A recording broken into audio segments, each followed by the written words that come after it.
บายดีเอสบายดีใช่ไปทอดแม่นะโอ้ไปทอดแม่สิไปเอาของกินเด้อถ่ายอยู่นี่แหละเห็นบ่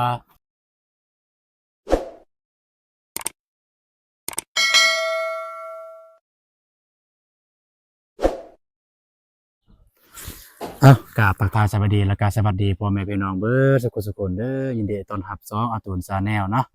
มื้อนี้ก็สิมาหาน้องฮัมกับน้องชลินที่ของเบาเจ็บได้ถ่ายมื้อวานมื้อซื่อนี้นะก็สิมาหาสิเอาเครื่องมาให้เครื่องของผู้ใหญ่ใจดีเพิ่นมอบให้เนาะแต่ว่าก่อนสิไปหาแล้วก็ก่อนสิให้เนาะอาตูนก็สิถามน้องฮัมกับน้องชลินหั่นมันเป็นอะไรแน่แท้นะคือเห็นในคลิปของเบาเจ็บแล้วเอาเป็นจะได้กันไปกันเลยไปถามทุกคนตัวนี้เบาตูนก็อยู่ในเฮือนของสองไอ้น้องเนาะก็คือน้องฮัมกับน้องสุรินทร์พี่น้องเลยเฮือนก็ประมาณนี้ก็เฮือนของเงินพ่อปู่ของปู่กับย่าเฮ็ดให้พี่น้องเพราะว่าตะกี้นี่ก็บ่มีเฮือนของทางของพ่อแม่ของอันน้องฮัมกับน้องสุรินทร์เฮือนซึ่งเป็นของอันปู่กับย่าเฮ็ดให้ก็มุงด้วยสังกะสีแล้วก็แอมด้วยสังกะสีแต่ว่ามันสิคิดว่ามันจะได้สิว่าจะได้เนาะเพื่อนมันก็โอเคอยู่แต่ว่าคนน่ะบ่โอเคก็คือบ่โอเคปานใดก็คืออยู่นำกันแต่2คนเด็กน้อยพี่น้องอายุอานามประมาณอยู่น้อง10ปีลงมานั่นแหละเดี๋ยวสิว่าไปถามไปสบายดีเอสบายดีเนาะเนาะขออนุญาตปิดไมค์ก่อนเด้อจับอันนี้จับแบบนี้จับจับแบบนั้นน้องซื้อจังใดชื่อเล่นซื้อสุรินทร์เนาะได้อ่าน้องหันเด้ใส่ไม้เนี่ยน้องซื้อจังไดทซื้อห้ำเนาะำได้อ่าน้องสองคนก็ได้เป็นอายก็ได้เป็นน้องนี่ไอ้นี่นะนี่อายนี่น้องเนาะได้ทุกคนเลยอ่าเนาะอ่าน้องหำสิเอิ้นน้องกับบ่ถือเอิ้นลูกกันนะซั่นนี่ลูกหำเอ้ยลูกได้จักปีแล้วเอาจับอันนี้ก่อนจับอันนี้กูจะเปลี่ยนกันจับเด้อคันนาบ่าวถามไผแล้วจับไม้ได้ยินบ่ลูกได้จักปีแล้วเอาไป9 ปีเนาะได้เรียนได้ยังเรียนบ่เรียกยังเรียนบ่บาบ่ได้เรียนเนาะเป็นหยังคือบ่เรียนผมมีเงินบ่มีเงินบ่มีไผส่งเรียนเนาะได้เอาฟังนี่เองเบิ่งอ่าน้องสุรินทร์แม่นบ่ลูกคณะลูกสุรินทร์อืลูกสุรินทร์ได้จักปีแล้วจับขึ้นแล้วใหม่ให้ได้ยินแปด8 ปีเหรอได้ห่างกัน1 ปีพี่น้องเอ้ยมื้อนี้ได้หยังกินแล้วมื้อนี้ไปดูเงินกินข้าวกับไผกระป๋อไปกินอยู่พุ่นบ่เลยกินอยู่นี่กินอยู่เฮือนปู่กับย่าได้เพิ่นก็เลี้ยงเฮาดีอยู่บ่นี่ดีบ่ได้เพิ่นก็เลี้ยงดีอยู่พี่น้องเอ้ยแล้วพ่อแม่ของพวกน้องไปไสถึงกันจับไม้ทีมกันได้ทีมกันพี่น้องเอ้ยเป็นหยังต้องทีมกันโหจักบ่ฮู้คือกันเนาะได้เออตอนพ่อแม่แยกกันนี่พวกน้องเห็นบ่เห็นเนาะอ่าตีกันบ่หรือว่าแนวใดบ่ตีบ่ได้ตีกันเนาะแต่ว่าแบบว่าคือสิแม่นพี่น้องเอ้ยคือสิแม่นแบบว่าหมดรักกันแล้วก็ทิ่มลูกทิ่มเต้าไว้จังซี่เนาะพี่น้องเนาะอันนี้ก็คือสภาพเรือนก็กลางคืนนอนอยู่นี่บ่ได้พี่น้องเอ้ยนอนอยู่นี่2 คนพี่น้องมันก็บ่มีหยังเลยพี่น้องนี่แต่ทุกคนว่าเด็กน้อย2 คนแต่ว่านอนแนวนี้มันก็บ่โอเคแล้วพี่น้องเอ้ยเนาะผู้เจ้ารู้สึกจังใดที่พ่อแม่ ทิพย์ผู้เจ้าตอนแต่ยังน้อยนะ โดย เป็นมอยไปกันเนาะนะเป็นมอยนี่กันเนาะไปอีกันไม่เราวัดเยือนกันนงเบียเยอะเยอะอ้วนเยอะอ้วนนะคันไว้ตะมวยกันเป็นมอยอยู่เปยกัน สุดยอดคือ แบบเป็นมอยอยู่เปยไอ้กันนะครับนั่นเนี่ยอยู่ตะมวยกันนะหึ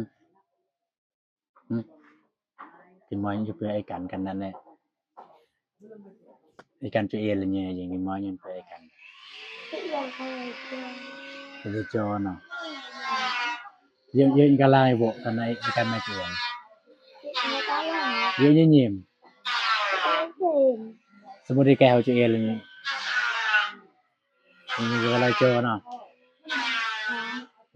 เอาเปลี่ยนเอกทามมานั่นพี่น้องเอ้ยก็สมมุติว่าแม่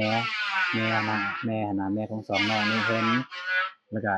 เห็นแล้วก็มาเอาสินะมาเอาไปอยู่นำสินะถามน้องๆเนี่ยว่าสิเมื่อนำบ่สิน้องๆก็ว่าบ่ได้บ่เมื่อบ่ยอมเมื่อสินะเพราะว่าไอ้ต้นปูไอ้ต้นยาตัวนี้เลี้ยงดูมาแต่น้อยพี่น้องเอ้ยเสียงก็มันจะกระทบกระเทือนนะพี่น้องเอ้ยคือทางหลังเฮานี่ก็กำลังเฮ็ดเรือนเฮ็ดศาลอยู่เนาะก็บ่ว่ากันพี่น้องเอ้ยอ่าทางแม่เคยซอยเงินซอยค้ำอยู่บ่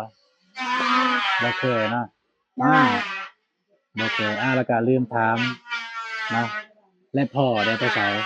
ไปเวียง ไปเวียงไปเอาเมียอยู่เวียง โดย โอ้น้องบ่ได้คิดอยากให้พ่อบ่แบบปะลูกปะเต้าจังซี่แบบไปอยู่เวียงทั้งๆที่เฮาก็ยังน้อย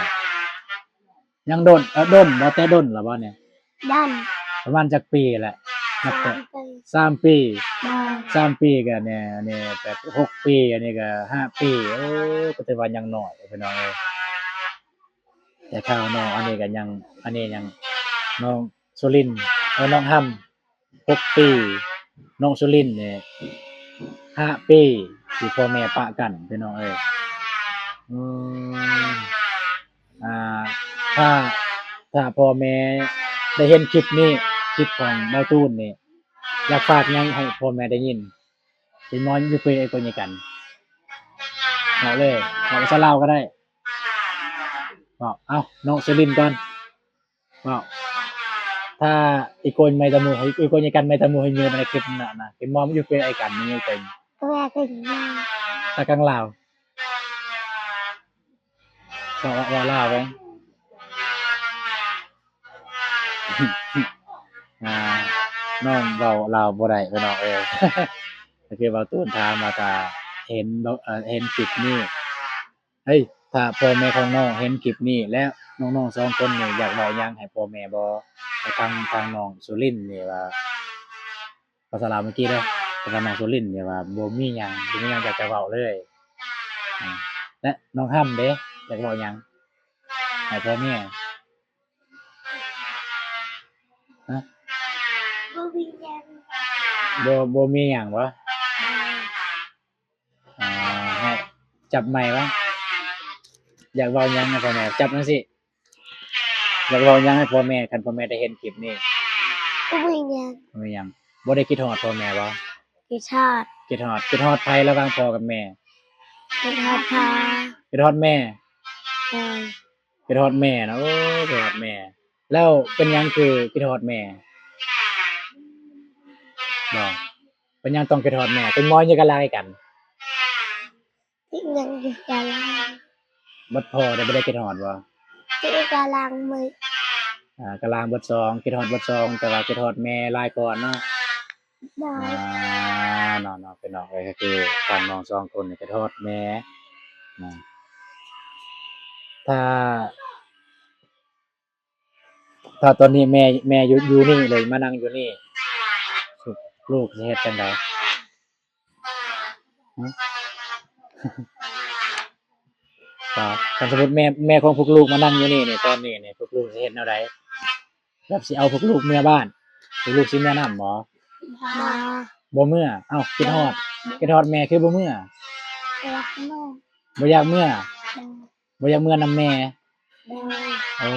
พี่น้องเอ้ยคือทางน้อง2คนนี่ว่าคิดฮอดแม่ แต่ว่าคันแม่มาเอาก็บ่เมื่อนำแม่อีกอันนี้เนาะเอาเนาะบ่ตูนก็มาแวะมายามซื่อๆพี่น้องเอ้ยก็บ่มีหยังก็มีแต่ว่ามีเครื่องพี่น้องเครื่องของผู้ใหญ่ใจบุญเพิ่นก็มอบหมายทางบ่าวเจ็บพี่น้องเอ้ยเพิ่นก็ให้เพิ่นก็เห็นคลิปของบ่าวเจ็บนั่นแหละเพิ่นก็มอบหมายทางบ่าวเจ็บเป็นสะพานบุญพี่น้องเอ้ยแต่ว่าทีมงานเฮาก็เป็นทีมงานเดียวกันเนาะก็ได้มานำกันจังซี่เนาะก็สิถามน้องๆว่าจะกินหยังตอนนี้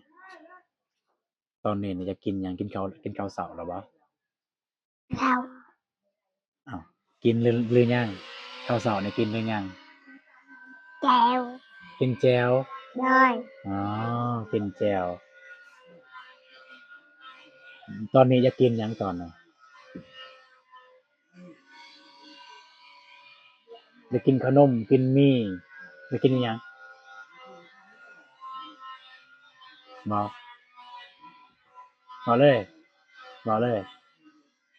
จะกินหยังตอนนี้หึ สอง จะกินทั้งซองเลย ได้ อ๋อคือว่าน้องจะกินทั้งซองเลยโอเคคันจะกินเดี๋ยวบ่าวสิเอามาให้เพราะว่ามันมีอยู่แล้วของผู้ใหญ่ใจดีเพิ่นมอบให้ลูกทั้งสองคนเด้อ ได้ เพิ่นมอบให้ลูกทั้งสองคนเมื่อวานนี่พวกบ่าวก็ได้ซื้อมาแล้วแต่ว่าบ่ได้ให้วันนี้เพราะว่ามันมืดแล้วพวกบ่าวบ่ได้ให้แต่ว่าพวกบ่าวสิมาให้มื้อนี้เด้อตอนนี้แหละจักหน่อยเนี่ยสิเอามาให้เด้อ ได้ อ่าเนาะตอนนี้เครื่องก็เอากินได้แล้วพี่น้องเอ้ยเนาะทุกคนเลยก็ทางเบาตูนแล้วก็เบาเจ็บก็ว่าสิมอบเครื่องนี้ให้น้องสองคนแต่ว่าก็มันก็สิว่าจังไดเนาะเพราะเฮามอบให้เด็กน้อยยันมันเครื่องมันสิหลายแน่เนาะก็ต้องเฮาก็ได้เอิ้นทางผู้ใหญ่เพิ่นมารับแทนพี่น้องผู้ที่ปกครองน้องสองคนนั่นก็คือย่าเนาะ ยอด นั่นคือย่านี่อ้าวสบายดีแน่ สบายดี เอ้ยอ่าแม่นแล้วบ่แม่ผู้ที่เบิ่งน้องสองคนนี่ โดย อ๋อโดยแล้วปู่เด้ ปูไปเฮ็ดเวียก อ๋อโดยทางปู่ไปเฮ็ดเวียกเนาะทุกคนเอ้ยก็ตอนนี้ก็เบาเจ็บก็กำลังมอบเครื่องเพิ่นมอบให้น้องสองคนพี่น้องเอ้ยนั่นน่ะปลากระป๋องพี่น้องเอ้ย เนาะเวลาเดินเนาะ แม่เป็นคนรับเลยเด้อ อืม อ่า จบเป็นปั๊บ ทั้งแม่ทั้งน้องเลยเป็นคนรับ แม่นๆต้องแพ็คแล้วก็มีเก็ดหนึง มีแกนหนึง มีไข่แตะหนึง ไก่หนึงแต่ แล้วก็ขนมนี่ ขนมสองทง ตรงกับลิปซอย เป็นเล็กตาซอยนะ อันนี้ก็อุดหนูนอยู่หานไอ้อนงพี่น้องนะว่าผู้ใหญ่ใจดีเพิ่นก็ให้อุดหนูนทางหานไอ้อนงเพิ่นมอบเครื่องก็สำเร็จพี่น้องแต่ว่าเงินส่วนที่เหลือของแม่พิมพ์ก็จะเอาให้น้องเพิ่นเลยเนาะเหลือก็60,000 จึงเฮ็ดดอกค่อย อืมนี่60,000กีบพี่น้องแต่ก็ยังมีอีกผู้ใหญ่ใจดีว่าซั่นซะเน็ตเพิ่นอยู่เมืองท่าแตงเพิ่นสิกองเฮานี่แหละเพิ่นก็ขายเครื่องธรรมดาเลยคนธรรมดานะก็บ่ได้ร่ำบ่ได้รวยคือกันแต่ว่าสงสารน้องนุ่งเพิ่นเพราะว่าเพิ่นมีต้นเพิ่นก็โอนเงินมาให้200,000กีบพี่น้องเพิ่นว่าบ่เก็บสิให้แนวใดก็ได้เพิ่นว่ามาเป็นเงินสดก็ได้เพราะว่าเพิ่นอยากซื้อคือกันตรงกันนะแต่ว่าบ่เก็บซื้อแล้วก็เลยเพิ่นว่ามาได้ก็ได้เอาเงินสดให้น้องเพิ่นเลย200,000อืม อืม ดีใจปะ ดีใจ ดีใจอวยพรเป็นปะอวยพรแต่ว่าคันบ่เป็นก็บ่เจ็บสิพาอวยพรคือเจ้าแม่อวยพรบ่จักคำ ก็ว่าเฮาอย่า ไปมาสิพาอวยพรเนาะ อย่าจึง พนมมือ นมมืออ่าอ่าขอขอบคุณขอบบุญขอบคุณ อ่าได้แน็ต ไว้แน็ต เน็ต ที่ส่งเงินมาให้ ที่ส่งเงินมาให้ จะได้ก็ขอให้สุขภาพแข็งแรง จังใดก็ขอให้สุขภาพแข็งแรง ความเจ็บบ่ให้ได้ ความเจ็บบ่ให้ได้ ความเจ็บบ่ให้ได้ ความไข้บ่ให้มี ความไข้บ่ให้มี ปรารถนาสิ่งใด ปรารถนาสิ่งใด ขอให้ได้สิ่งนั้น ขอให้ได้สิ่งนั้น ไปที่ใด ไปที่ใด ขอให้ปลอดภัย ขอให้ปลอดภัย ประสบผลสำเร็จในหน้าที่การงาน ไม่พอ ประสบผลสำเร็จ ประสบควรสำเร็จ ในหน้าที่การงาน ในหน้าที่การงาน ขอให้ร่ำรวย ขอให้ร่ำให้รวย ยิ่งขึ้นไป ให้ยิ่งขึ้นไป สาธุ ชาติ มีแต่ว่าเครื่องนี่ให้แม่เบิ่งให้เด้อ โดย เบิ่งให้น้องนุ่งเพราะว่าน้องนุ่งยังน้อยยังเสียยานว่าไปกินแบบลุๆเล่ๆนะแบบกินบ่เป็นเวลาสินะมันใส่ฟุ่มเฟือยเนาะนับแต่เงินคำเป็นหยังก็คือน้องนุ่งยังพนมมือเด้อพนมมือนับแต่เงินคำนี่ก็เพิ่นก็เด็กน้อยแน่ก็บ่ฮู้ใส่อะนะบ่ฮู้แบบเงินมันสำใดนะยันไปซื้อทางใดก็ยันว่าหมู่4ตัวเอาเนาะนั่นน่ะนะก็มีแต่ว่าฝากนำแม่เลยเบิ่งแล้วก็มีแต่ว่าซื้ออีหยังที่แบบน้องๆเพิ่นอยากได้ก็ซื้อให้เด้อ โดย ซื้อให้ก็คือของกินนี่ก็